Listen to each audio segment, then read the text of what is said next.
What's good, everyone? OJ here. Welcome back to another video. Today, we're going to be talking about all things Sephiroth and Super Smash Bros. Ultimate. Because for those who don't know, there is a huge Mr. Sakurai Presents on December 17th at 2 p.m.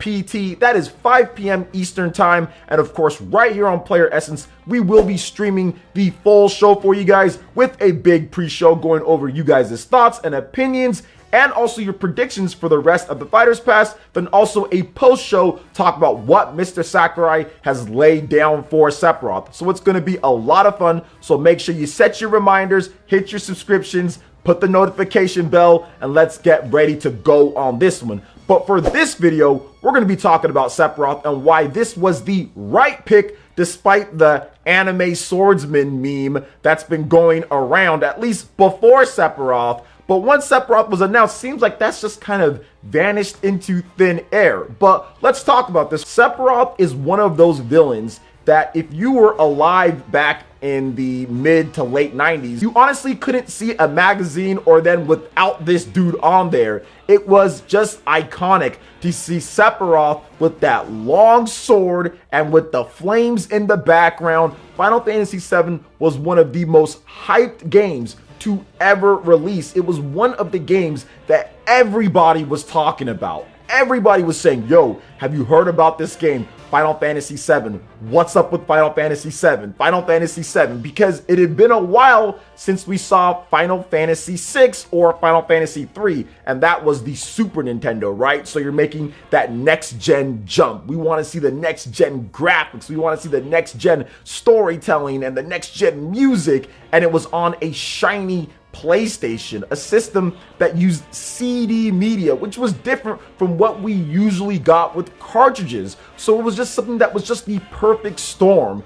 And with the PlayStation, you really saw these games that took the storytelling and the cutscenes and the cinematics to kind of the next level. So when you saw Sephiroth, when you saw the flames, when you saw everything that he was about, it really just made you say, wow, I want to play this game. And then when you finally played it, throughout the time, at least when I was playing games, I never felt as connected or emotionally attached to a video game when a certain event happened. When you see this evil dude take this long sword and plunge it right into the heart of someone that you care about, this was a very different type of storytelling that we've seen before in games. This was a very different type of thing. And right there, that just basically pushed Sephiroth into the icon status of villains of villains. Remember, this was before the internet. This was before people could spoil things for you on Twitter and on YouTube and on all of that. YouTube didn't come till 2005, and even then there wasn't video game content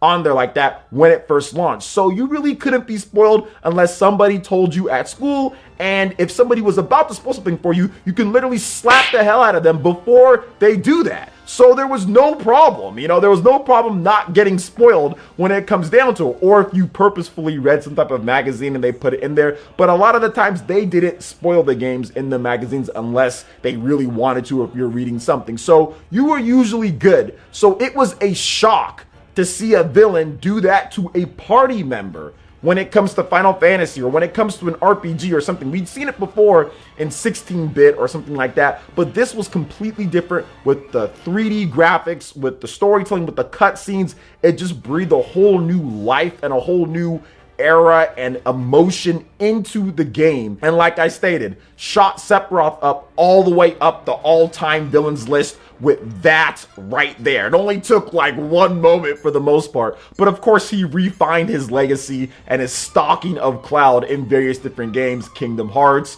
you have the movie as well, plus also Final Fantasy VII Remake. I mean, we've seen it over and over, and other things. But yeah, that's where it all started. So if you're wondering why this was the best pick, or this was a really good pick, well, there you go right there. There's history, there's great games, there is, I would just say, like the build up. You already have Cloud, you need to get another Final Fantasy character. Sephiroth is an amazing pick for this one, and based on what we've seen so far, he looks very faithful to exactly how you would expect Sephiroth to fight if he was in Super Smash Bros. I mean, we've seen fan mock-ups, we've seen different people kind of put stuff out there, but it looks very, very real. It looks very, very authentic to what Sephiroth is about, with his menacing look and his menacing playstyle and what he can do, and just kind of nonchalantly absolutely destroying people left and right because of how powerful he is. So it's a very good pick,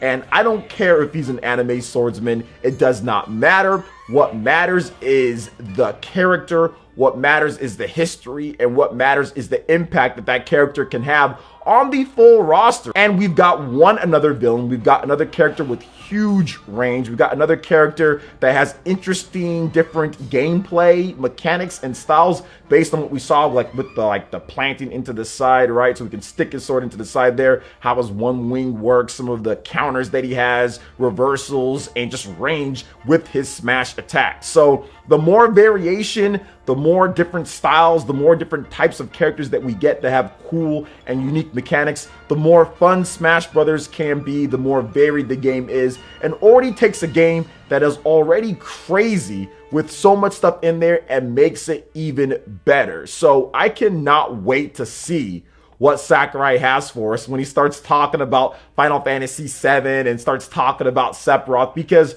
the coolest things about these Mr. Sakurai Presents is that it's not just, hey, here's the character. That's kind of how other games do it. And this is what makes Smash Brothers the best, in my opinion. It's not just about, here's the character, right? Oh, here's Rambo and he's just shooting Adrian. Okay, hold up, that's Rocky. But you guys know what I'm saying here. Sylvester Stallone. Or you have like Terminator. Like they just show it all there and like show like a little clip. All right, it's coming this point. It's actually a history lesson. When you go to a Mr. Sakurai Presents, it's a history lesson. It's a geek fest, right? It's about talking about that character, what that character's about, what they're doing, the background with that, a little bit more insight into what's going on. You get a peek into the mind of Sakurai and how this character is formulating in his brain to put it in Super Smash Bros. Ultimate. So that's the reason why these presentations are, to me, the best type of way, because you get that extra bit from Sakurai. You get that extra bit from just enjoying Super Smash Brothers. So it's something to me that I wouldn't miss at all for anything. I absolutely love them. That's why I live stream every single Mr. Sakurai Presents. That's why I love whenever he does them, even if I'm not crazy about the character, although I'm crazy about Sephiroth. I absolutely love him as a villain in the game. I still want to watch because I want to see what Sakurai has to say about the character. I want to see the history of the character. I want to see how he interprets it, his own personal thoughts and feelings, and what he put into the game. And it's just one of those things that you can't miss it. I mean, like the one with Minecraft Steve, that was great. I'm not a Minecraft fan myself, but it was fantastic. Banjo-Kazooie, seeing that, Terry, Byleth, no matter what the case is, he always brings a great show. So the only thing that's left, right, we have to wait and see when he actually releases with Sephiroth, but there is some speculation going around that it could be Tuesday. Some people are thinking that it could be the same day, but they haven't done the same day in quite some time, so I'm guessing it'll be the following week, but you never know, right? I think the last shadow drop of the character was like E3 Banjo or something like that. I know they decided to do that, but we're gonna have to wait and see exactly when Sephiroth is revealed. I would guess it would be before their holiday break that they do take. So Christmas is coming up and they all get holiday breaks. So it has to be before then, I would guess. So people can be playing with Sephiroth on Christmas and all that if they get Super Smash Bros. With the Fighters Pass. So I would say like the 22nd, that'd be Tuesday. That'd be my guess. Either way, I'm excited to when Sephiroth comes out. Whenever he comes out, I'm excited for it. It was the right pick. It was an amazing pick, and there are 3 more picks left. Now, I've already made multiple videos on who I think could be the next pick for Super Smash Bros., so you guys can check those out. But I do feel, based on some of the stuff that's out there, I do think that a Monster Hunter, I do think that a first-party character like Rex or like the Akira twins, and I do think another Capcom character, if it's not a Monster Hunter, somebody like Dante, or even somebody from a Koei Tecmo franchise, Ryu Hayabusa, or somebody from there could get in, right? There's still a vast amount of possibilities, but I've made so many videos, and that's one of the questions that you guys ask me so much. But check out my other videos on who I think could get in. I'll have a link in the description for you guys. But for right now, I'm focused on Sephiroth. And like I've stated before, if you've watched my live streams or my videos, this needs to be it when it comes to Super Smash Bros. We don't need a Fighters Pass 3. We don't need a bonus character. Yes, those would be hype. That would be awesome. But I do think it's time for Super Smash Bros. And the developers to take a break. It's time for Sakurai to take a break after this. So get Sephiroth out. Next year, we have the 3 characters spread out throughout the year, and then it's done. Now, we don't know exactly when those characters are coming. They said all of the characters will be out by the end of 2021, but it could be before that, right? It could be the summer. It could be fall. I mean, who knows exactly when the distribution and spread will be, but I'll just say this. Just get those characters out, and then it's over. Let Sakurai just relax, enjoy his money, enjoy some free time, enjoy his family, enjoy playing other games. Maybe he can make a different game, and then everybody can just play Smash Brothers, and they can continue trying to improve the online and improve other features with the game for the next however many years, because this game is going to be extremely popular for a very long time. I don't see them making another Smash Brothers anytime soon. This Smash Brothers had to be made soon because of the Switch and how they needed a big game because the Wii U didn't do so well, and they needed that game to kind of push more units in the holiday of 2018. But now the Switch is doing extremely well. There's a lot of games. It's selling good, so there's no need to rush out another Smash Brothers or already get started on another one. Let this one continue selling. It's already the best-selling fighting game of all time, easily one of the best-selling games of all time, and when it's all said and done, it's definitely going to be one of the top, right up there, like in the top ones when it comes to games, right? People are already putting it right there with how much it sold, 20 million plus copies. It's already right there. So there's no need to really do anything crazy or drastic at this point. So what are you guys' thoughts when it comes to Sephiroth in Super Smash Bros. Ultimate? What are you expecting, hoping, wishing for when it comes down to it? Are you excited to play with Sephiroth? I'd love to hear your thoughts in the comment section below. All right, guys, that wraps it up for this video here. Check out the links in the description. We've got Twitter. Go and give us a follow on there. Stay up to date on all the latest gaming news and information. Also, make sure you like, comment, and subscribe, and share this video if you can. Thank you guys so much for watching, and we'll catch you for the next one. Peace.